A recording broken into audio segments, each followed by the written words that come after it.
Welcome Diecast fans, I'm Tom Spanners Watson. And I'm Frank the Guru Gibbs. We've got another action-packed show for you tonight, so strap yourselves in and let's crack into it. So first up in the news, we just wanted to say congratulations to the Makers Box. They won the thumbnail competition, so that was their photo in the thumbnail of this week's video.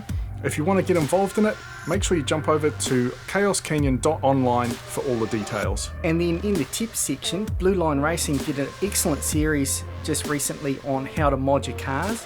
I know there's a lot of people that are new to this and maybe haven't tried modifying any of their cars yet, so it's a great video to check out. It talks about all sorts of really important things and well worth a watch. So go over and check that one out at BlueLine Racing. Moving on to drag racing, we kick off with Diecast RacerX, who continues on with his drag race series, and he is down to the finals. So some great racing action there as always. And then War on I-4 continues on with his grudge match series, and this is a great little drag track, and man, it's such a brutal stop. And then Josh over at Rust Belt Racing put on the Shorty Showdown. Now all of these vehicles had to be under 2 inches long. Wow, it's unusual you could have that much fun with something that short. Steady mate, steady. And then Diecast Draggor continued on with his grudge matches as well, and we like this particular race here where this red truck's doing all the blocking but then gets absolutely pile drived over and both drivers actually get around it. It was a great bit of racing. Then Diecast 64 ran a hot off the shelf competition, so this is 4 lanes, individual drag racing, straight up, no frills, which we know a lot of you like that type of racing.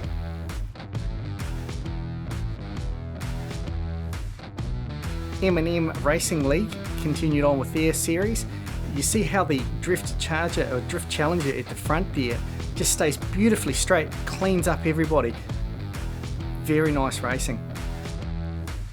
And Summers Raceway, we've highlighted them a couple times, they put on a grudge match of their own with Kiss funny cars, which was really cool. So it's a straight drag track, relatively short, but very exciting to watch. Then Wallside Diecast with their great double drop track here, and this particular one, see the white car in the closest lane just go absolutely mental off the track. It was wicked. And one that we missed last week, was Tabletop Sports Network with their Tiny Hot Rod Association drag racing. So we wanted to get those guys in this week. Head on over to their channel, which is actually called What Game Now? Link will be in the description. And then in the tournaments, it was time for the DIRS to kick off with the Beauty and the Beast series over at RTR Diecast Racing League. And man, these races were close. It was so exciting to watch. And not just because we were racing. I mean, look at that. There's barely anything between them in the beauty section, and then in the beast, it was insanely close again. Just absolutely brilliant racing over on Mike's track. You really want to get along and check it out. Next week, it'll be at Flat Rabbit.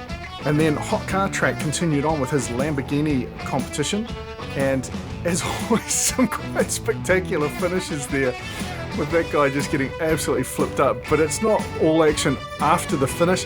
There was just some brilliant racing, very, very high quality racing action at the channel. Love it. And then Trax Racing started their season 3, and they were doing time trials this time around. And first out of the gate was this Jag. And so they're running this long course. So keep in mind, these guys aren't just coming straight off the drop and through the timer. They're travelling a long way and hitting some awesome speeds.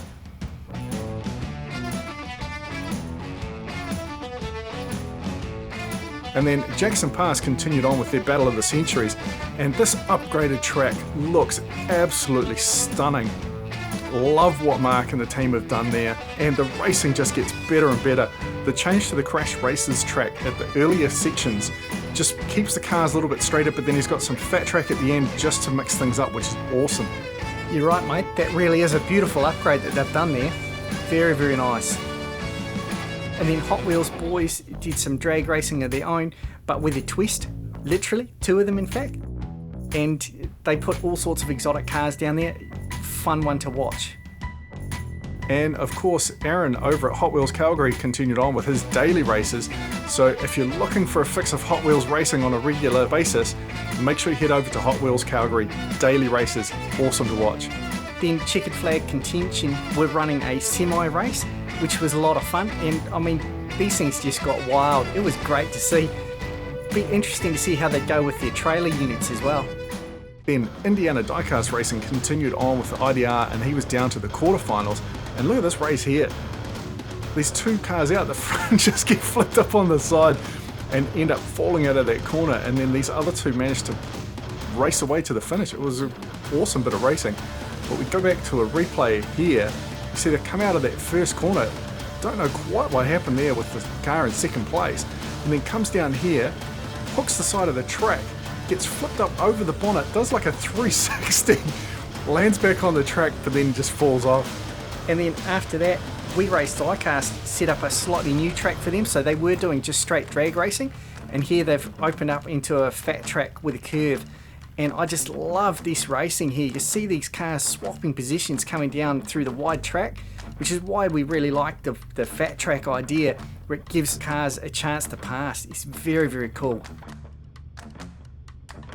And of course, Chaos Canyon continued on with our NAS Carnage series, and there was just some fantastic racing. We've had so many cars finish this time around, which is incredible.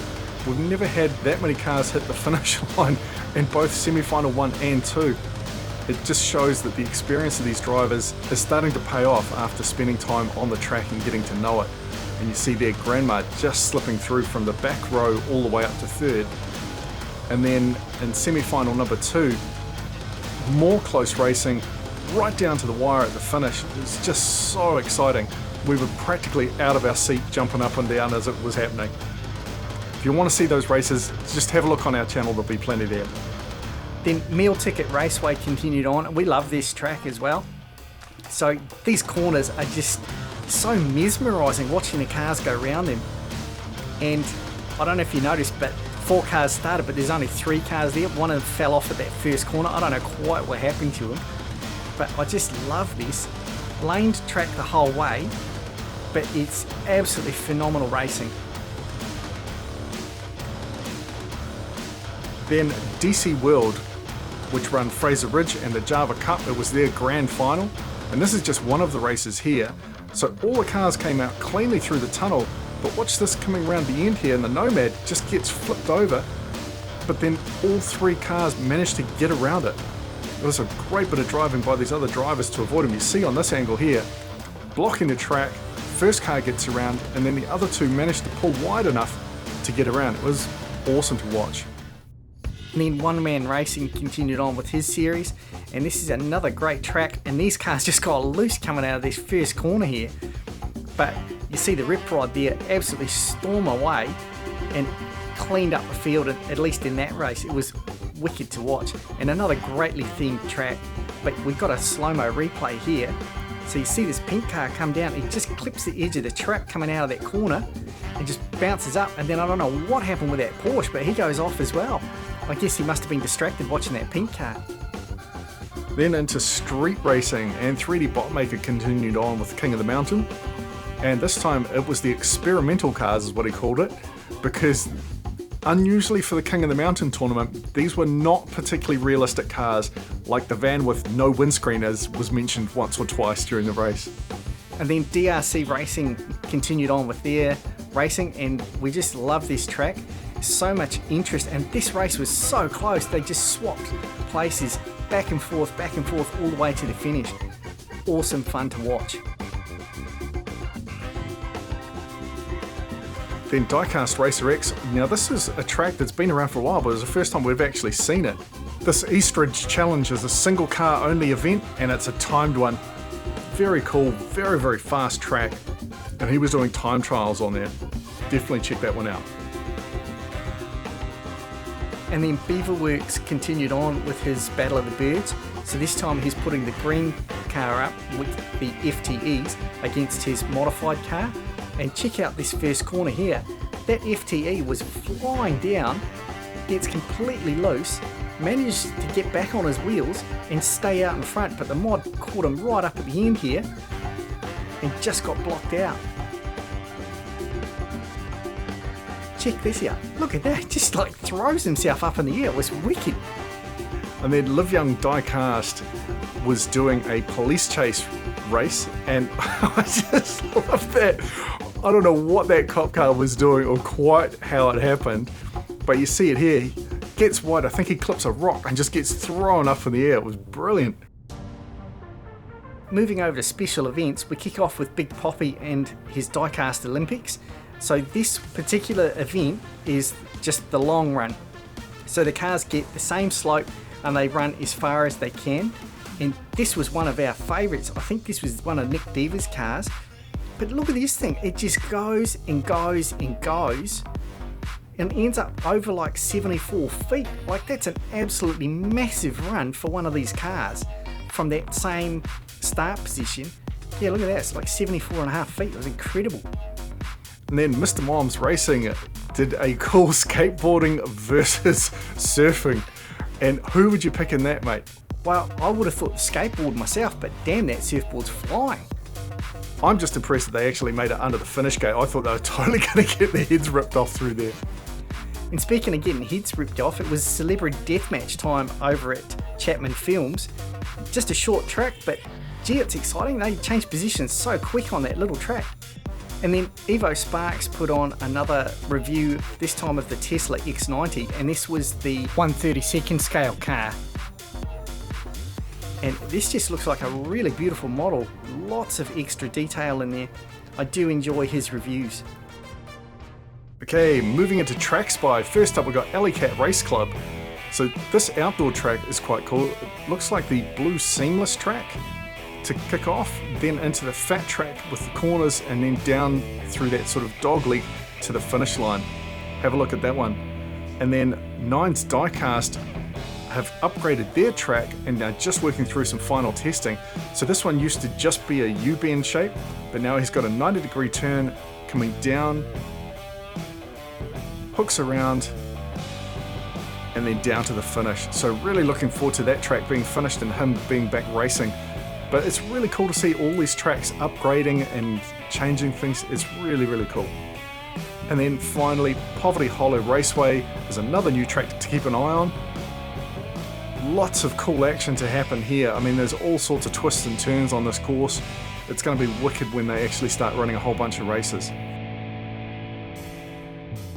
And then Stunt of the Week went to Ian Parks for this crazy move.